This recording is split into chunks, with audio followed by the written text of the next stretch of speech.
Estou de volta e agora com o assunto plano de contas. Gente, como as bancas cobram esse tema? O que você deve dominar bem? Qual a sua grande preocupação? É entender como as contas estarão se relacionando. O que é que eu posso debitar? O que é que eu posso creditar? Esse é o principal ponto das questões. Mas também vem sendo cobrado ultimamente conceitos, muita teoria desse assunto. Então eu começo com essa teoria e depois vamos ver a operacionalização das contas de acordo com o MCASP. Ok? Na tela. Então, plano de contas, esse é o nosso assunto de agora. Conceito.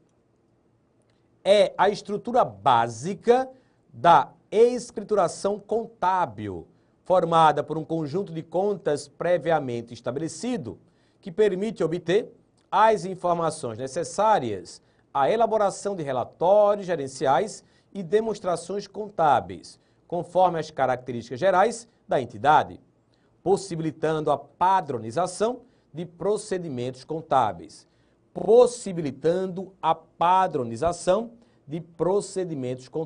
Muito importante essa última passagem do conceito. Objetivo do plano de contas.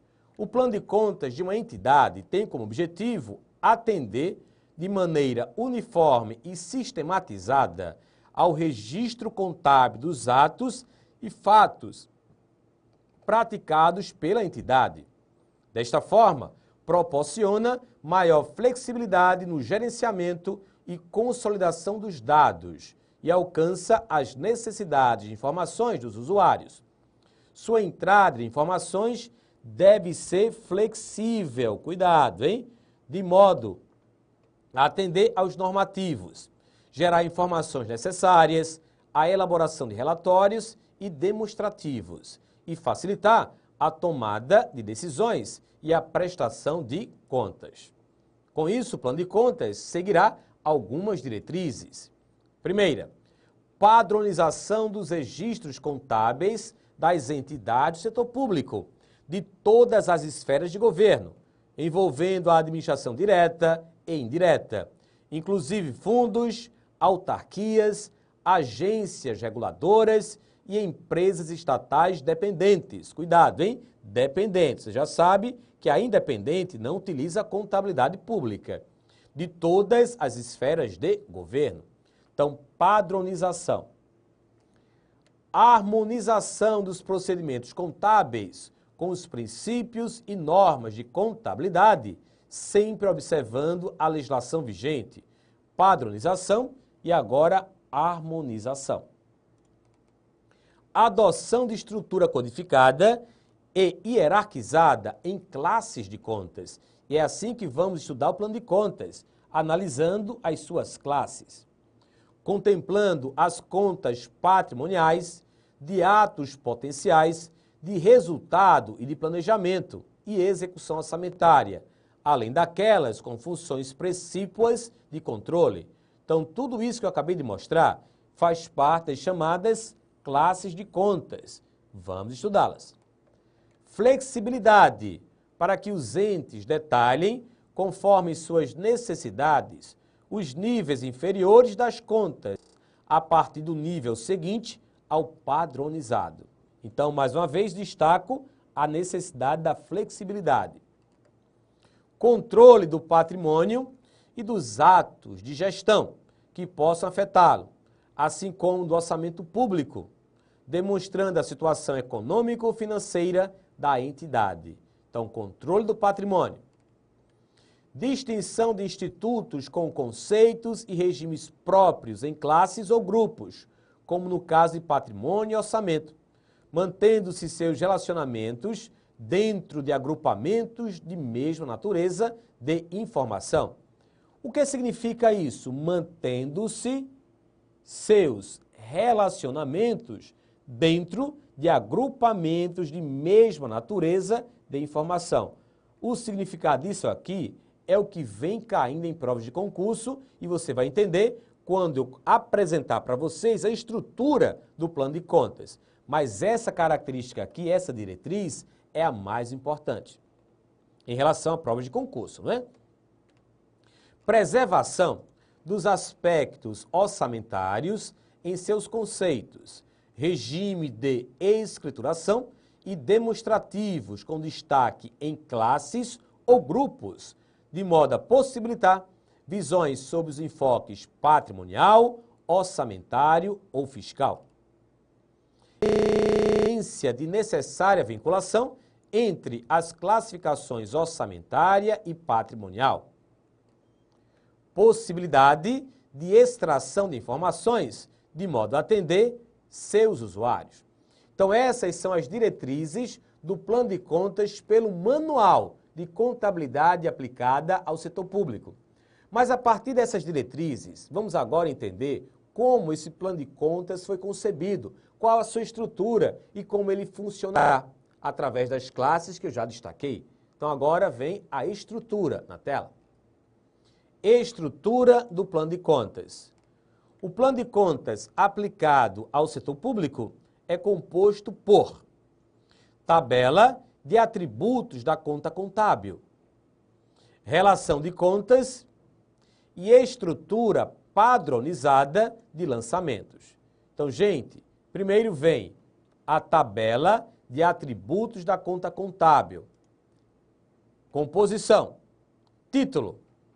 Palavra ou designação que identifica o objeto de uma conta, ou seja, a razão para a qual foi aberta e a classe de valores que registra. É o nome da conta, não é? Simplificando aí. Função. Descrição da natureza dos atos e fatos registráveis na conta, explicando de forma clara e objetiva o papel desempenhado pela conta na escrituração. Para que ela serve? Funcionamento. Quando debita e quando credita. Descrição da relação de uma conta específica com as demais, demonstrando quando essa conta será debitada e quando ela será creditada. Natureza do saldo. Identifica se a conta tem saldo credor, devedor ou mista. Mista quer dizer, no final do exercício, ela poderá apresentar ou um saldo devedor ou um saldo credor, diferente dessas que, obrigatoriamente, no final do exercício, evidenciarão apenas o saldo credor, ou, obrigatoriamente, no final do exercício, irão evidenciar apenas um saldo devedor. Toda conta tem que apresentar o seu código, conjunto ordenado de números que permite a identificação de cada uma das contas, que compõem o plano de contas de uma entidade. Encerramento. Indica a condição de permanência do saldo em uma conta, conforme sua natureza. Ou seja, no final do exercício, eu vou transferir essa conta, o saldo final dessa conta, para outro ano. Então, o saldo final dessa conta será o inicial do outro ano? Ou, no final do exercício, essa conta não será transferida para o próximo? Então, esse atributo, encerramento, indica se o saldo final dessa conta irá passar ou não para compor os próximos lançamentos do exercício seguinte. E quando isso ocorrer, gente, o saldo final de uma conta será o saldo inicial da conta quando iniciarmos o próximo exercício. E, por fim, indicador para cálculo do superávit financeiro. Atributo utilizado para informar se as contas do ativo e passivo são classificadas como ativo/passivo financeiro ou ativo/passivo permanente. Então, aqui, o indicador para o cálculo do superávit financeiro, através de uma letra, ela vai evidenciar se essa conta é do financeiro ou se essa conta é do permanente, conforme definições do artigo 105 da Lei nº 4320/64. Neste manual, tal indicador será dado pelas letras P, permanente. Então, se você encontrar ao lado da conta a letra P, significa dizer que ela pertence ao grupo permanente, ou ativo permanente ou passivo permanente. Agora, encontrando a letra F, ela é do ativo financeiro ou do passivo financeiro. Entre parênteses, ao lado das contas de ativo e passivo. Quando a natureza da conta puder constar saldos com atributo P e F, constará na descrição da conta, do plano de contas, a letra X. Então, aparecendo a letra X, você sabe que ao lado dessa conta, ou terá a letra P, ou terá a letra F. Então, apareceu a letra X. Então, obrigatoriamente, teremos que colocar ao lado dessa conta, entre parênteses, ou a letra P ou a letra F. Agora, vamos para a relação de contas, que também faz parte do plano de contas, não é? A relação ou elenco de contas é a disposição ordenada dos códigos e títulos das contas. A estrutura básica do plano de contas aplicado ao setor público, aplicável a toda a federação, é a seguinte. Então, você vai ter que decorar tudo isso, gente. A banca pergunta, quantos são os níveis? Aí você responde, olha só. Temos nível 1, 2, 3, 4, 5, 6 e 7. São os níveis do plano de contas. E ela vai cobrar também a sequência correta. Aí você, primeiro nível, classe. Segundo nível, grupo. Terceiro nível, subgrupo. Quarto nível, título. Quinto nível, subtítulo. Sexto nível, item. Sétimo nível, subitem.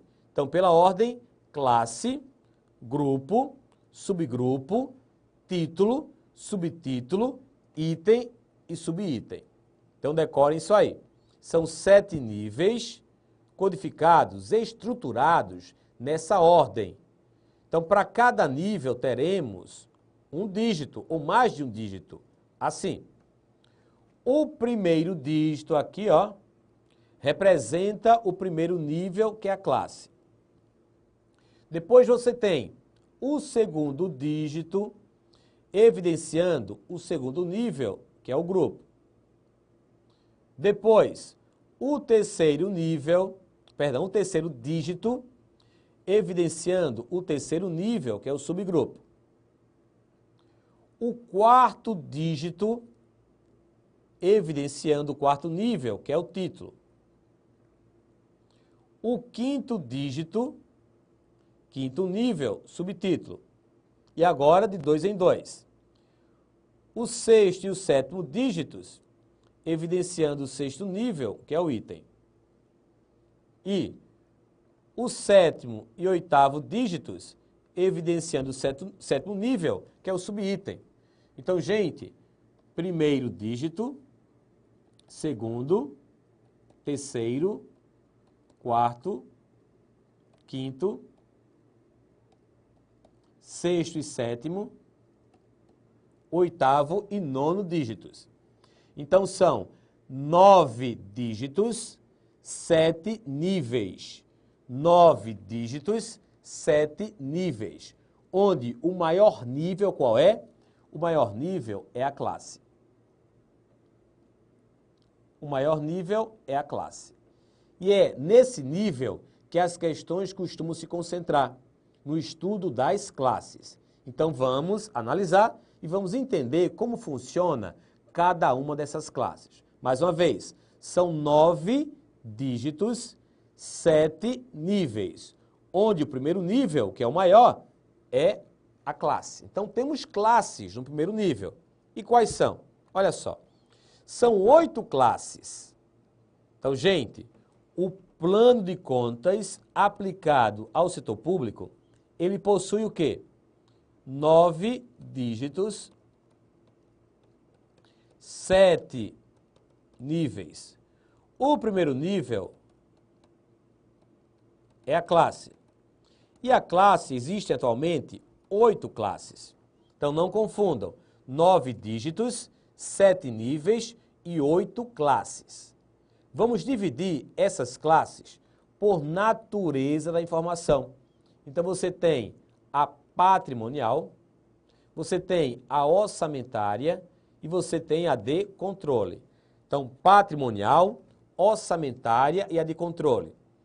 A primeira classe é o ativo. A segunda classe, passivo. Terceira classe, variações patrimoniais diminutivas. Quarta classe, variações patrimoniais aumentativas. Quinta classe, controles da aprovação do planejamento e orçamento. Sexta classe, controles da execução do planejamento e orçamento. Sétima classe, controles devedores. Oitava classe, controles devedores. Então vejam que vamos identificar essas classes de acordo com a sua natureza da informação, podendo ser patrimonial, orçamentária e de controle. E é sobre elas agora que eu quero falar. Natureza das informações. Portanto, no plano de contas aplicado ao setor público, as contas contábeis são classificadas segundo a natureza das informações que evidenciam. Gente, segundo a natureza das informações que evidenciam. Primeira, contas com informações de natureza patrimonial. Então você já sabe que todas essas contas virão do subsistema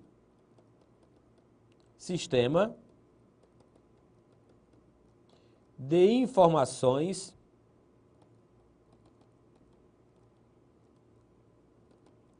patrimoniais. E aqui você tem fatos financeiros e fatos patrimoniais. Então, são as contas que registram, processam e evidenciam os fatos financeiros e não financeiros relacionados com as variações qualitativas e quantitativas do patrimônio público, representadas pelas contas que integram o ativo, passivo, patrimônio líquido, variações patrimoniais diminutivas e variações patrimoniais aumentativas. Então, só aí você já tem que começar a observar que essas contas, informações de natureza patrimonial, elas estarão inseridas dentro das classes, olha só, 1, 2, 3 e 4. Então, as contas com informações da natureza patrimonial pertencem às classes 1, 2, 3 e 4. Agora, contas com informações de natureza orçamentária, que vem do subsistema orçamentário, né? São as contas que registram, processam e evidenciam os atos e os fatos relacionados ao planejamento e à execução orçamentária, representadas pelas contas que registram a aprovação e execução do planejamento e orçamento, inclusive restos a pagar. Aqui teremos as classes de número 5 e de número 6. E, por fim, contas com informações de natureza típica de controle. São as contas que registram, processam e evidenciam os atos de gestão cujos efeitos possam produzir modificações no patrimônio da entidade do setor público, bem como outras que tenham função precípua de controle, seja para fins de elaboração de informações gerenciais específicas, acompanhamento de rotinas, elaboração de procedimentos de consistência contábil ou para registrar atos que não ensejaram registros nas contas patrimoniais, mas que potencialmente possam vir a afetar o patrimônio. Então, gente, simplificando, você vai associar essas contas com as seguintes classes. Olha só. Classes 1, 2, 3 e 4. Informações de natureza patrimonial.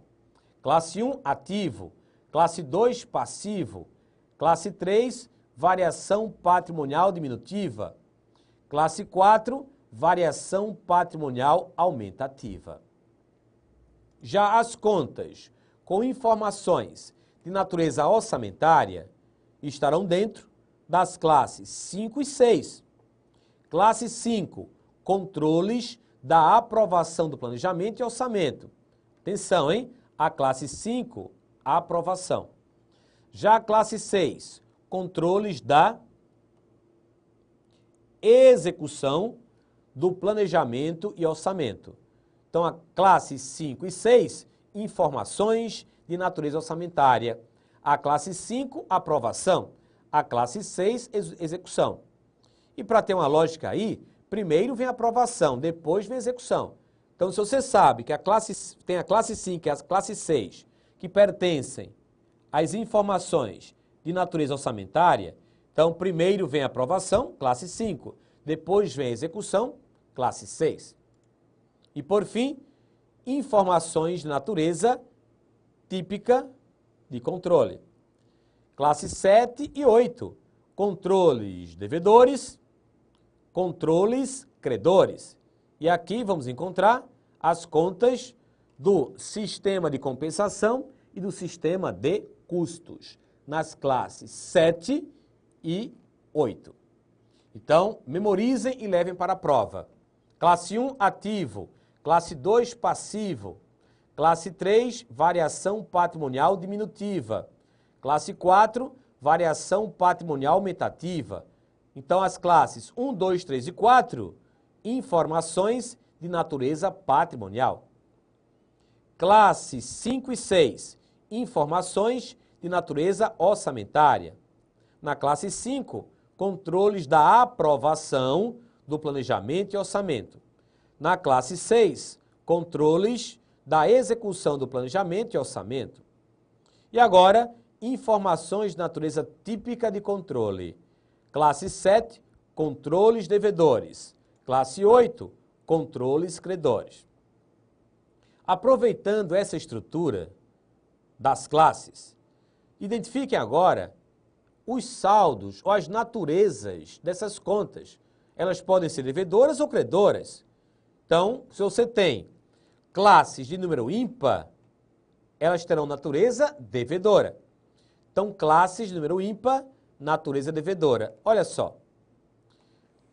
1, ativo, devedor. 3, variação patrimonial diminutiva, devedora.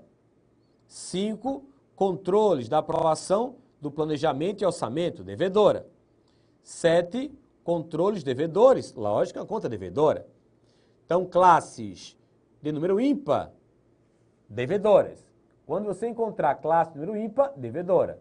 Já as classes de número par, todas terão natureza credora. Olha só. 2, passivo e patrimônio líquido, natureza credora, não é? 4, variação patrimonial aumentativa, natureza credora. É como se fosse uma receita, e a receita aumenta o patrimônio, aumenta o resultado, ela é credora. Classe 6, controles da execução do planejamento e orçamento, natureza credora. Classe 8, controles credores, o próprio nome já identifica. Então, gente, classe ímpar, devedora. Classe par, credora. E em qualquer contabilidade, seja ela pelo enfoque orçamentário, seja ela pelo enfoque patrimonial, sempre vamos utilizar o método das partidas dobradas.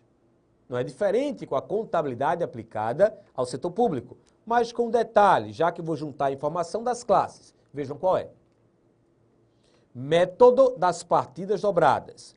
O registro contábil deve ser feito pelo método das partidas dobradas.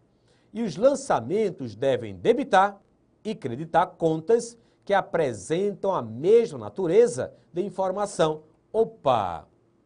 E os lançamentos devem debitar e creditar contas que apresentam a mesma natureza de informação, seja patrimonial, orçamentária ou de controle. Como é que isso funciona?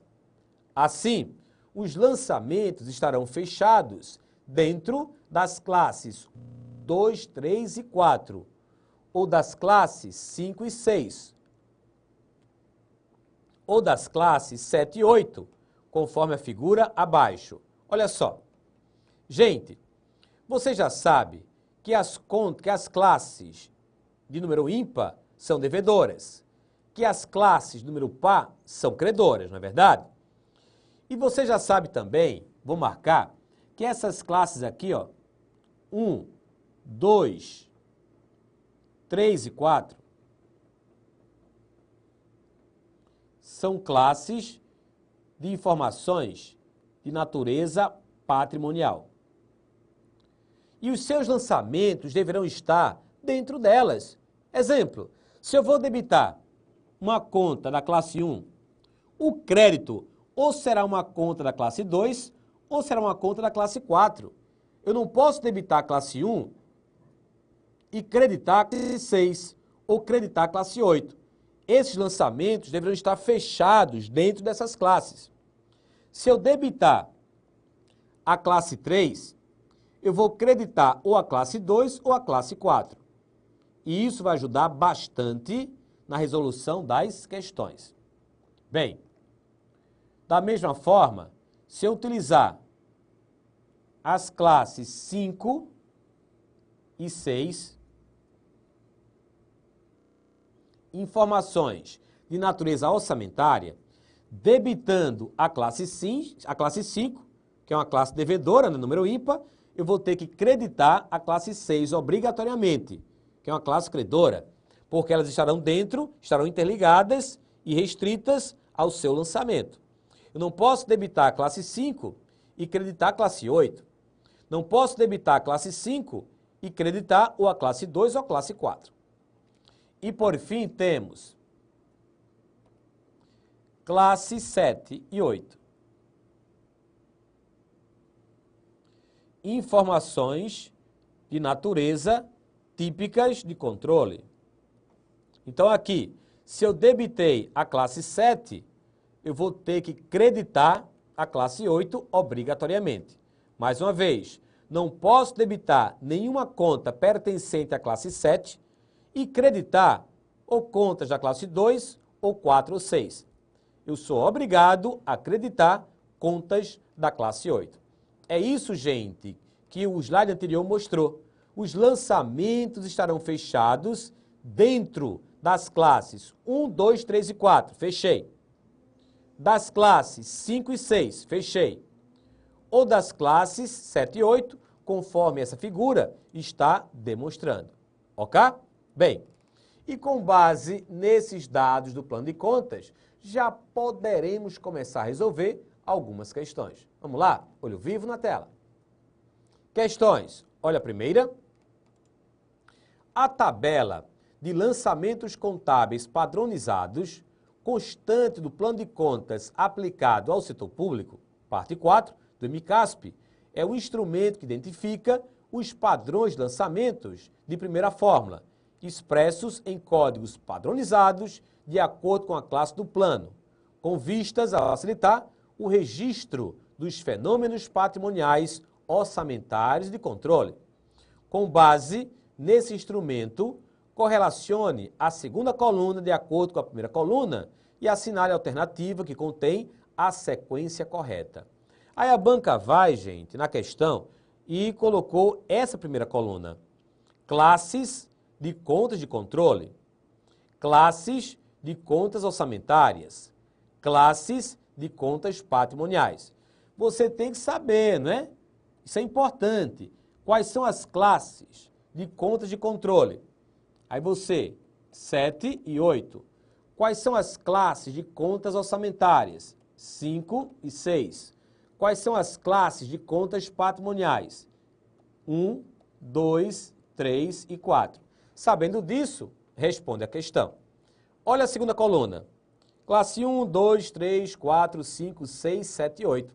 Ativo, passivo, variação diminutiva, variação aumentativa, controle da aprovação, controle da execução, controles devedores e controles credores. Com base nisso, você vai marcar corretamente e vai responder a questão. Ou letra A, ou letra B, C, D ou E. Segunda coluna. Temos aí a primeira e a coluna, hein?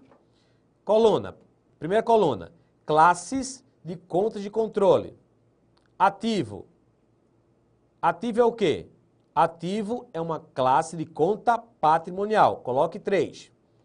Passivo, também conta patrimonial. Coloque 3. Variação diminutiva, também conta patrimonial. Coloque 3. Variação aumentativa, também conta patrimonial, coloque 4. Classe 5, controle da aprovação, é uma classe de contas orçamentárias. Classe 3, classe 6, controle da execução, também classe de contas orçamentárias. Classe 7, classe de contas de controle, 1. E a classe 8, também classe de contas de controle, coloque aqui. Então temos aí a sequência correta que está na letra C de casa. Então é muito importante você identificar corretamente essas classes e como elas serão debitadas e creditadas. Essa foi apenas a primeira questão. Na próxima aula, resolverei outras questões com vocês. Até lá!